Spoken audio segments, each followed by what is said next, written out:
어떤 시민이 저한테 오늘 꼭 이거를 말씀드리라고 합니다.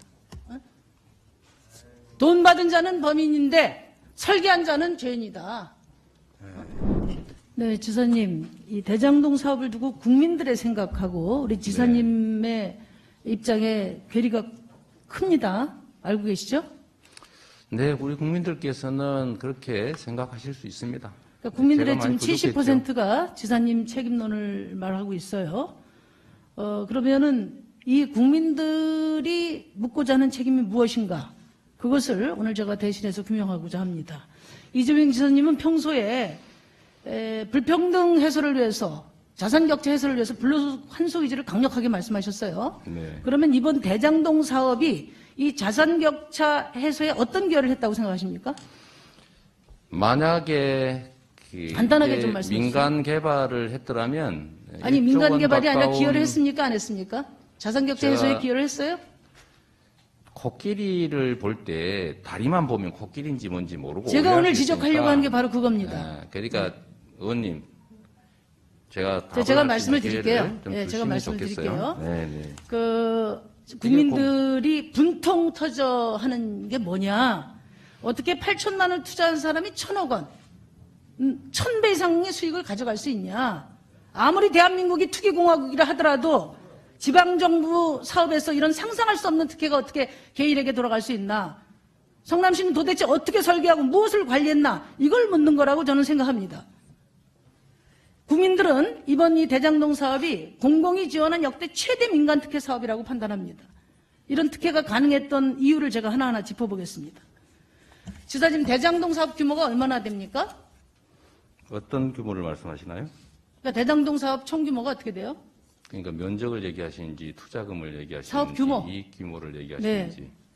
그러니까 이 자료를 보면요. 지금 택지 소송과 주택 분양 총 합쳐서 여기서 나올 수 있는 개발 이익이 시민단체에 의하면 1조 8천억입니다. 근데 이제 도지사께서 그동안에 말씀하신 거는 이 중에서 택지 사업을 성남시들이 한정했기 때문에 여기서 나온 이득에 내가 5,500을 환수했다. 이렇게 이제 말씀을 하셨어요. 맞죠?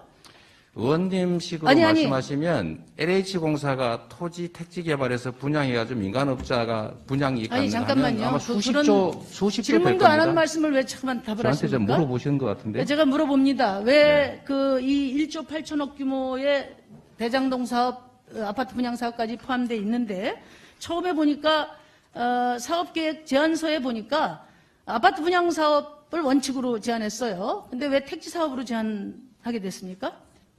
그건 제가 잘 모르겠습니다.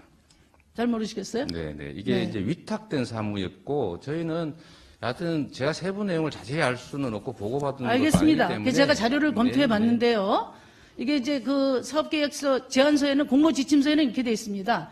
말하자면 건축물 분양 사업이 유리하지 않다고 판단하면 택지 사업까지 할 수도 있다. 이렇게 되어 있어요. 그래서 아마 그 조항을 활용해서 계약이 된 것 같은데 그러면 진짜 분양 사업 전망이 밝지 않아서 택지 사업으로 한정하고 아파트 사업 단념했나? 제가 찾아보니까 산업은행이나 하나은행 이런 컨소시엄에서 내놓은 계획서를 보니까 아주 전망을 밝게 보고 있어요. 산업은행은 가격 및 분양성에 대한 경쟁력이 높다. 하나은행은 아주 안정적이고 양호한 수익성이 보장된다. 이렇게 돼 있습니다. 그리고 또 하나는 바로 이어서 체결한 사업계약서에서 하천대유가 5개 블록을 수의계약으로 이제 확보해서 바로 아파트 분양 사업에 뛰어듭니다. 이런 걸로 볼 때 이것은 성남시의 이익을 최소화하기 위해서 택지 사업으로 한정한 게 아닌가 이런 말씀을 드려요. 그러니까 도지사께서 택지 사업의 수익 중에서 5,500을 확보해서 70%를 확보했다. 그건 맞는 말씀 같은데 제가 드리는 말씀은 뭐냐? 이 사업 자체가 아파트 분양 사업까지 하는 1조 8천을 기준으로 하면은 그 5,500을 다 인정해도 25% 그리고 그냥 1,800만 이야기할 땐 10% 그러니까 대장동 사업 전체 이익 중에 말하자면 75%에서 90%가 민간으로 넘어갔다. 바로 이것이 국민들이 분노하는 지점이다. 이 말씀을 제가 드립니다. 그런데 100번 양보해서 택지 사업으로 한정한다 하더라도 아까 우리 지사님께서 인사말에 하신 말씀처럼 권한을 가지고 공익을 강력하게 추구했어야 돼요. 그러니까 분양가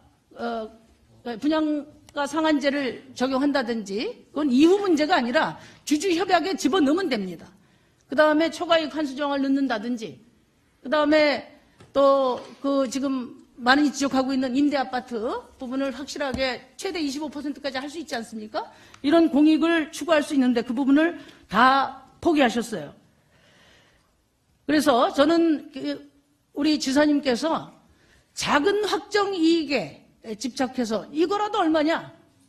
큰 도둑에게 자리는 다 내주고 작은 확정 이익에 집착해서 이거라도 얼마냐? 이렇게 말씀하시는 것으로 이해하고 있습니다. 그 다음에 두 번째로는 지금 이 민간 특혜 이익에 동원된 국민 손실이 1조 원입니다. 제가 그 표에 말씀드렸는데 강제 수용으로 지금 원주민들이 4,367억을 손해봤어요.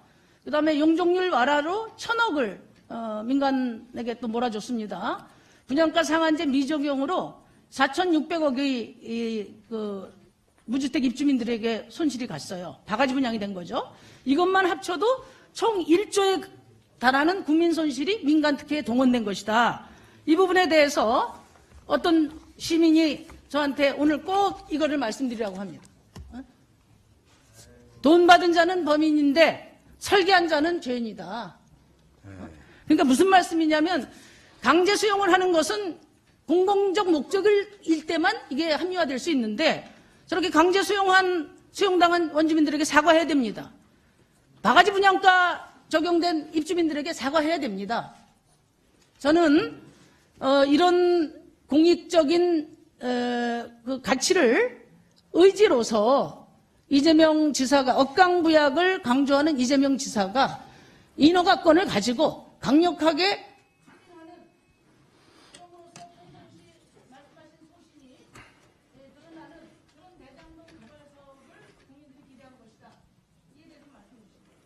예, 네, 감사합니다. 예, 지사님 답변을 못 하셨으니까, 예, 요지 위주로, 예, 질의에 대해서 답변 좀 주십시오. 너무 이제 많은 지적을 해주셔서 예. 자, 그중에 중요한 것만 몇 가지만 제가 말씀드리겠습니다. 마지막 부분에 설계한 사람이 범인이라는데 그거는 도둑질을 설계한 사람은 도둑이 맞고 공익환수를 설계한 사람은 착한 사람이죠. 예, 설계를 공익환수 부분에 성남시에 설계하고 그 부패 설계 또는 하나은행이 최대 금액을 투자하면서 왜 그 10억밖에 배당받지 않았느냐, 나머지를 왜 1% 또는 6%가 거의 다 갖게 설계했느냐, 그 얘기는 그 투자자 그쪽에다가 물어보시고 거기에 그 설계에 대해서 그들이 책임지는 게 맞겠죠. 두 번째로 저한테 왜 분양사업 안 했냐 이렇게 말씀하시는데 보시면 이게 이제 결과론하고 그 다음에 현실론 이게 중요합니다. 세월 지난 다음에 집값 떨어졌을 때 그때 잘 팔았다. 또는 집값이 올랐을 때 그때 잘 샀다. 그거에 지나면 누구나 할 수 있는 거죠. 그러나 그 결정과 의사 판단은 그 현재 상황에서 할 수밖에 없다.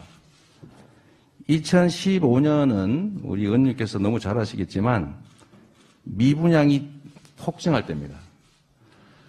당시 언론 기사를 찾아봐도 이 분양이 안 돼서 심각한 문제다 이런 보도도 많았고 최경환 당시 부총리가 돈 빌려서 집 사라고 권장하고 그럴 때입니다. 그런데 이게 제가 이 의사결정을 한 건 요 2015년 2월입니다. 2월. 그 외에도 계속 늘어나고 있지 않습니까? 이런 상태에서 이 상태를 벗어나서 앞으로 집값이 폭등할 것이다 라고 예측을 해가지고 분양사업도 했어야 된다라고 하는 것은 조금 당시 상황을 이해 못하신 것 같고요. 당시 성남시 의회는 분양사업은 아예 당연히 안 되고 택지 개발 사업도 이거 적자난다. 나중에 혹시 미분양 발생하면 성남시 재정 파탄 난다고 반대하고 있었다는 점 말씀드립니다.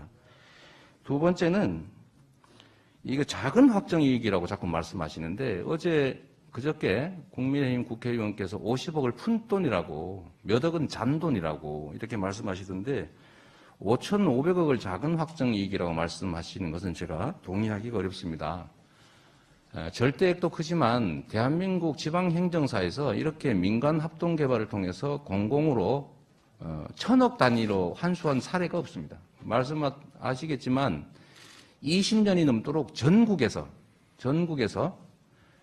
도시개발 사업으로 개발 부담금 환수한 게 1,700억밖에 안 됩니다.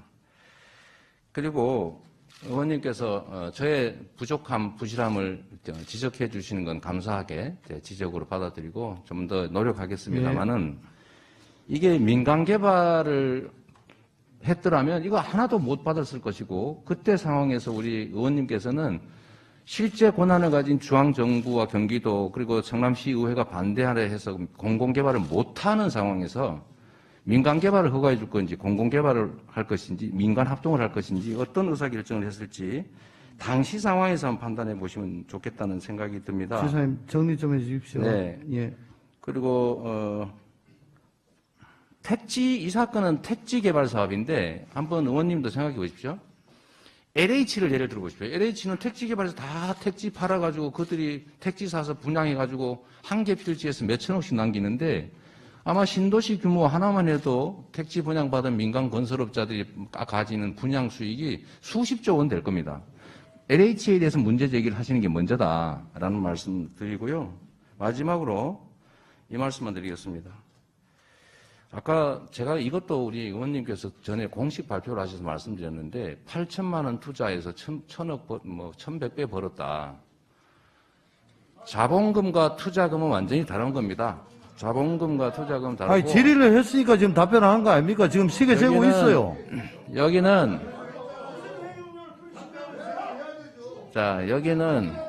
아니, 답변할 기회를 안 줬잖아요. 아니, 지금 시계 재고 있습니다, 지금. 시계 재고 있어요. 예. 예, 빨리 좀, 네, 예, 결론 내주십시오. 거의 끝났습니다.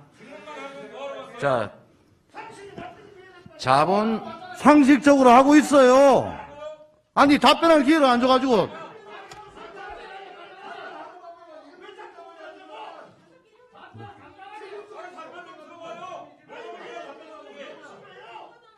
진행은 위원장이 공정하게 하려고 노력합니다.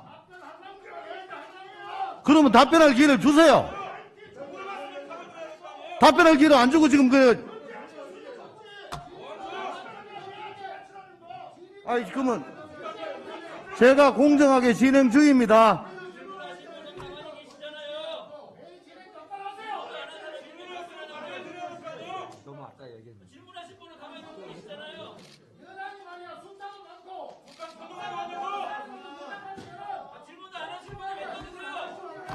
회의 진행 안 하시겠습니까? 아니, 잠깐만요. 예. 회의 진행 안 하시겠어요? 네, 제가 마저 답변 계속 이렇게 하시겠어요? 드리겠습니다. 아니, 지금 답변 중에 내가 지금 발언 기회 안 드렸습니다. 발언 기회를 안 드렸어요.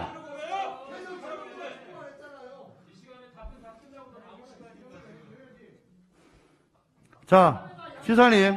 네, 남아있는 남은 답변은 다른 질의에 모아가지고 같이 좀 해주시기 답변할 바랍니다. 부분 10초 정도밖에 안 남았습니다. 분량이 다 끝나는 중이었습니다. 자, 마저 하겠습니다. 위원님들께서도 답변할 시간을 주셔야 돼요. 예, 그럼 10초만 빨리 하십시오. 자, 그 8천 투자에서 1,100배 벌었다는 것은 투자 수익률과 자본 수익률을 구분하지 못하는 말씀이셔서 재고해 주시고요. 자산 격차 해소에 얼만큼 노력했냐? 이거 안 했으면 자산 격차가 더 커졌겠지요. 좀 현실적 대안을 가지시고 지적해 주시면 고맙겠다는 생각이 듭니다. 네, 감사합니다. 예.